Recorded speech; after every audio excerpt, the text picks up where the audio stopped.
Minnesota versus Trump, or a black swan for the President of the United States of America. Mass anti-government rallies in the US have a long history. In the 1860s, protests in the southern part of the country sparked an entire war. Later in the 1920s, rallies took place during the Great Depression. The pacifist movement against the Vietnam War in the 1960s, Watergate in the 1970s. In 2011, a large-scale movement called Occupy Wall Street appeared on the streets of New York. Here is a photo from those protests. And protest camps spread across the entire country. In 2020, Black Lives Matter erupted, sparking a wave of discussion and controversy in the global community. And although Americans have extensive experience with protests, even radical ones, it is impossible to call them unequivocally successful. Most often, the authorities' response was merely decorative, while the system itself remained virtually unchanged. In 2026, large-scale anti-government protests broke out again in America, triggered by anti-immigration agencies that killed 2 United States citizens. The reaction was intense not only in the streets but also within political circles. According to experts, the protests could not only change the Republicans' prospects in the congressional elections, but also spark large-scale internal conflict among Americans themselves. Hello everyone, my name is Anastasiia Husarieva, and while you're liking and subscribing to our channel, I'll try to explain in detail what's happening in the United States, what all of this will mean for the US president, and ultimately what consequences and prospects it may have going forward. So likes, subscriptions, comments from you, information from me, let's go. Events are unfolding in the United States of America that already go beyond an isolated incident and could potentially escalate into a large-scale social and political crisis. The trigger was the death of 37-year-old Rene Nicole Goode in Minneapolis, a woman who was shot by an officer of the United States Immigration and Customs Enforcement, commonly known as ICE.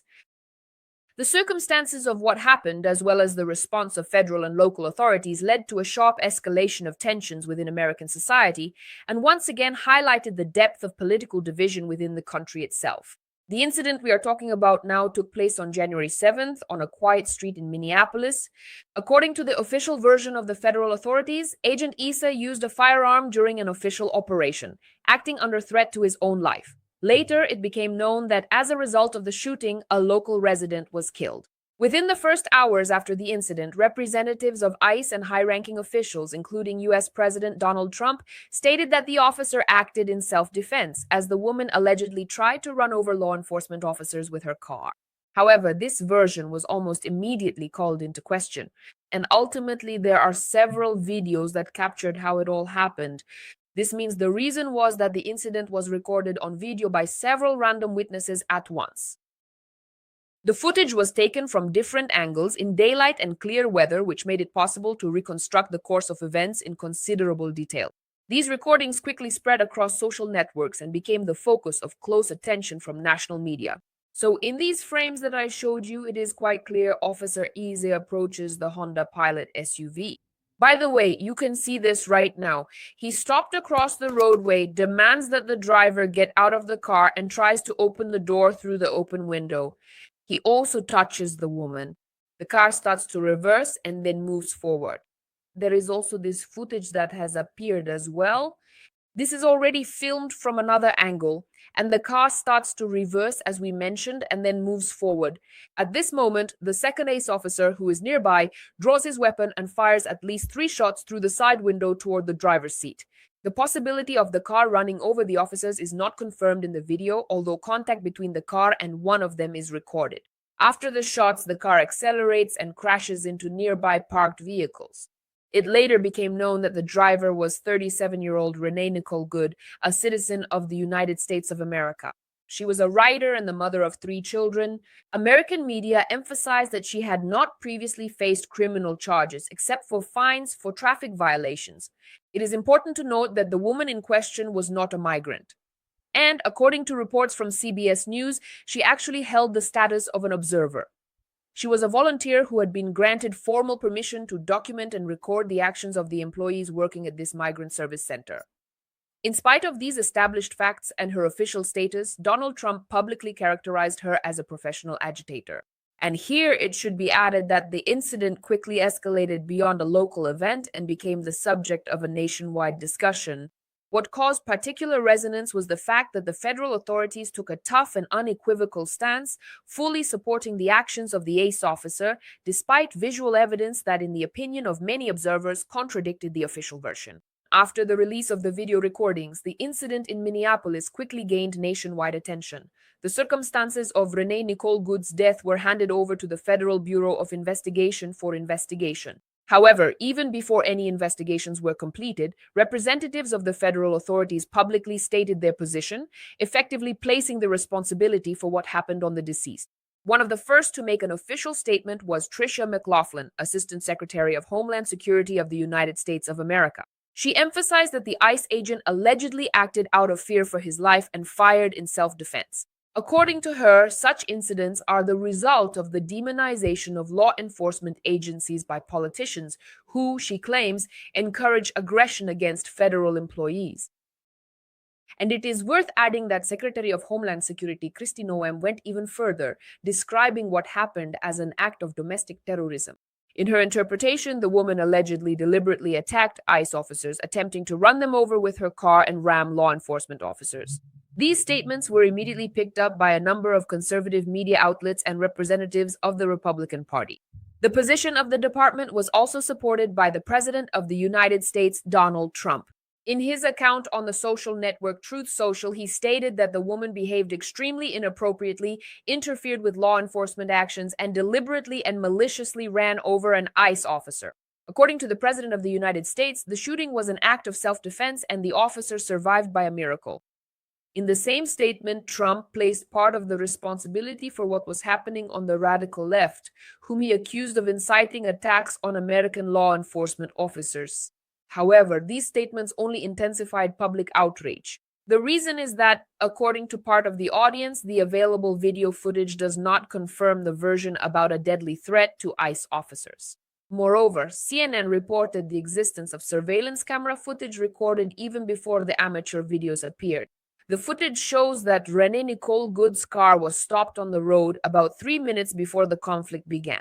During this time, according to this data, the driver did not take any actions that could be considered a threat to federal officers. It is also known that the woman did, in fact, block traffic by deliberately parking her car across the road. However, according to the available information, before the fatal episode, she did not engage in a direct conflict with ICE officers during this incident. At the same time, the officers themselves were conducting a raid in this part of the city. The state authorities took a sharply different position, and the authorities of Minnesota, and especially Minneapolis, are traditionally considered a blue region, where in the last several presidential elections, the majority of voters have supported Democratic Party candidates. This political context largely determined the local leadership's response to the actions of federal agencies. The response of Minnesota's leadership to what happened was tough and fundamentally different from the position of the federal government. State Governor Tim Walz, who had previously run as a candidate for Vice President of the United States from the Democratic Party in the 2024 elections, publicly rejected the self-defense version and effectively accused the federal authorities of lying. He emphasized that he had previously warned about the risks associated with ICE operations in the state, pointing out their potential threat to public safety. Aware of the possibility of escalation, Walz ordered the Minnesota National Guard to be put on alert, in particular to ensure the safety of peaceful protests. At the same time, he explicitly stated that he considers protest activity to be an acceptable and even necessary form of expressing civic position as long as it is carried out without violence. The reaction of Minneapolis Mayor Jacob Frey was even more outspoken as he also responded to the situation. He also rejected the official version put forth by federal agencies and publicly demanded that ICE agents cease their activities in the city. His statement was addressed directly to Donald Trump and also to the Secretary of Homeland Security, Kristi Noem. His statement was delivered in an extremely harsh manner and became one of the most quoted remarks following the tragedy. Formally, the mayor does not have the authority to expel federal agencies. However, the very fact of such a statement clearly demonstrated the depth of the conflict between local and central authorities. Other representatives of the Democratic Party also joined the criticism. Kamala Harris called the Trump administration's explanation gaslighting and called for a state-level investigation. The leader of the Democratic minority in the Senate, Chuck Schumer, compared the actions of ICE agents to those of occupying forces, stating that their presence in residential areas only increases chaos and leads to human casualties. The context of ICE's appearance in Minneapolis also turned out to be politically sensitive. According to CNN, in recent weeks, the Trump administration has additionally deployed about 2,000 federal agents in the region. This happened against the backdrop of a new wave of fraud accusations regarding social benefits brought against members of the city's Somali community. The reason for the increased attention was a viral video by YouTuber Nick Shirley, although, according to a number of American journalists, it does not contain convincing evidence. The United States Immigration and Customs Enforcement, in particular, was established in 2003 after the September 11th attacks. In recent years, it has become one of the most controversial federal agencies. During Donald Trump's second administration, ICE received record funding, sharply increased its staff numbers, and expanded its powers. Agents of the service have the right to carry out detentions without court warrants and to conduct so-called collateral arrests. Their activities have repeatedly been accompanied by accusations of excessive use of force, and the incident in Minneapolis was not the first case of people dying during immigration raids. In light of what happened, the risk of political consequences for Donald Trump's administration is increasing. The scandal surrounding ICE could affect the 2026 U.S. congressional midterm elections, as well as intensify the confrontation between the federal government and the so-called blue states. In addition, spontaneous protests against the actions of the Immigration Service have already taken place in a number of cities across the country, and new incidents could lead to further escalation in an already divided American society. The symbolism of the events in Minnesota is unmistakable. In addition to Rene Goode, whom we discussed earlier, ICE officers also killed Alex Pretty, and the corresponding video has also appeared online. An ICU nurse who was observing and recording the ICE raid. It was precisely the sequence of killings that sparked large-scale protests. Nobel laureate Daron Acemoglu predicts significant internal resistance in the United States of America. He believes that in a situation where Congress, the Supreme Court, and independent agencies stop serving as checks on Trump, the only real counterbalancing force left is civil society. He recalls that it was precisely the mass peaceful protests in 2017 that became the main factor restraining Trump's first administration. However, by 2025, this energy had been lost due to the overestimation of Trump's mandate after the 2024 elections and the decline in legitimacy of Democratic activists during Biden's administration. According to Acemoglu, the events in Minneapolis are capable of reigniting civil resistance, solidarity with immigrants, and protest against violence. This is not a local conflict, but a test of democracy's viability. The outcome will depend not only on Trump or his inner circle, but on society's willingness to resist the normalization of state violence. If civil society falters, the authoritarian shift will become difficult to reverse. If it stands firm, this could be the point where the rollback begins. We will keep monitoring the situation and keep you informed. And to make sure you don't miss anything, you should subscribe to our channel and like this video.